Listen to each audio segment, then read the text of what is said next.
Hey everyone, and welcome back to the channel. Today we're diving deep, literally, into one of the most powerful and mysterious places on Earth, the Pacific Ring of Fire. You've probably heard the name, but what exactly is it? And why are scientists saying the volcanoes hidden beneath its waves are becoming a bigger threat? Let's get into it. Picture the Pacific Ocean. Now imagine a massive, 40,000-kilometer-long horseshoe-shaped line running along its edges, from the tip of South America, up the coast of North America, across to Japan, and down to New Zealand. This isn't just a line on a map. It's a super active zone where about 75% of the world's volcanoes are located and 90% of its earthquakes happen. That's the Ring of Fire. So, why is this area so chaotic? It all comes down to something called plate tectonics. The Earth's surface isn't one solid piece. It's broken up into huge slabs called tectonic plates, kind of like a cracked eggshell. These plates are constantly moving, grinding against each other, pulling apart, or one sliding under another. The Ring of Fire is where the massive Pacific Plate meets a bunch of other smaller plates. Think of it like a massive, slow-motion demolition derby, where one plate is forced to dive underneath another, a process called subduction. It creates incredible heat and pressure. The rock from the sinking plate melts, forming magma. This hot, liquid rock is less dense than the surrounding rock, so it wants to rise. When it finds a weak spot in the Earth's crust, boom, you get a volcanic eruption.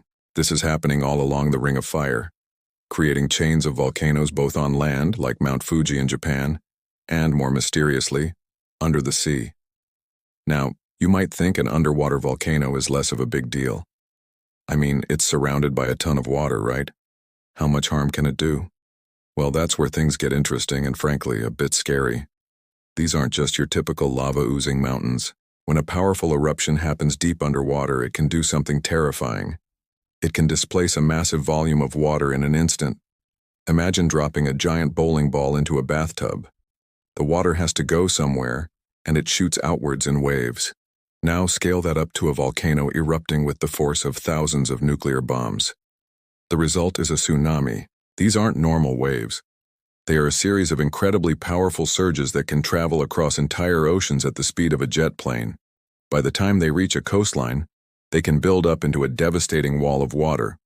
A perfect and tragic example of this was the eruption of Hunga Tonga-Hunga Ha'apai in the Pacific in January 2022. This wasn't just any eruption. It was one of the most powerful ever recorded. It created an atmospheric shockwave that circled the globe multiple times and, crucially, triggered a tsunami that hit the nearby islands of Tonga and even sent waves as far away as Japan and the coast of the Americas. It was a wake-up call, proving just how dangerous these undersea events can be, even from thousands of kilometers away. So the big question is, are these underwater volcanoes getting more dangerous? The answer is a bit complex. It's not that the volcanoes themselves are fundamentally changing their behavior. The tectonic processes have been going on for millions of years. The real change is in our vulnerability. First, let's talk about sea level rise.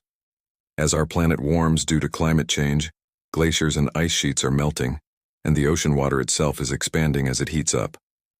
This is causing global sea levels to rise.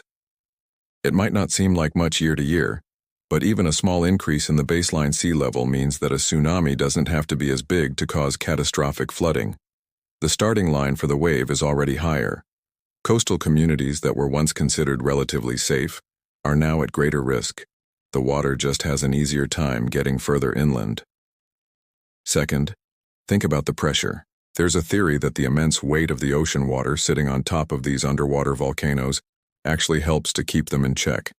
Kind of like a lid on a pressure cooker. As ice sheets on land melt, that weight is redistributed into the oceans. This changes the pressure on the Earth's crust. While we're still researching the exact effects, some scientists believe these subtle shifts in pressure could be enough to destabilize magma chambers and potentially trigger more frequent or more powerful eruptions. It's an area of active study, but it highlights how interconnected our planet's systems are. Third, and perhaps most importantly, is us. Human population density along coastlines has exploded. More people than ever before live right on the edge of the ocean. often in the very paths of potential tsunamis generated in the Ring of Fire.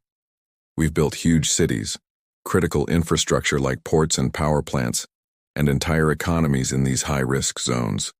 So, even if the frequency of eruptions stays the same, the potential for human and economic disaster is far greater today than it was 100 or even 50 years ago.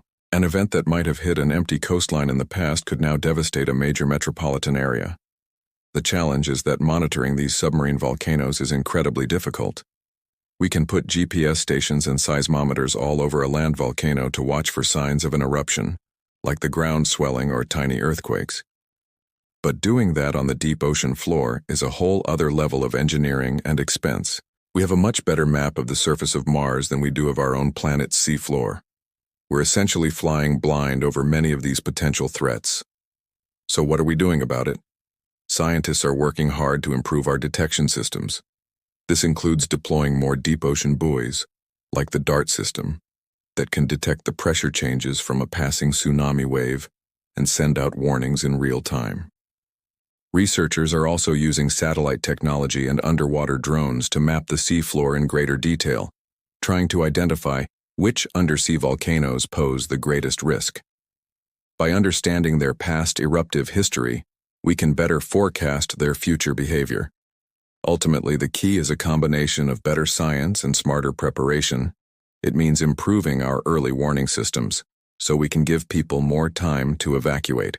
It means educating coastal communities about the risks and what to do when a warning is issued. And it means designing our coastal cities to be more resilient, with better evacuation routes and building codes.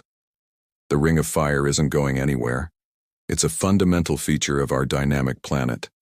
But by understanding the powerful forces at play beneath the waves, and by recognizing how our own actions are increasing our vulnerability, we can learn to live more safely alongside it.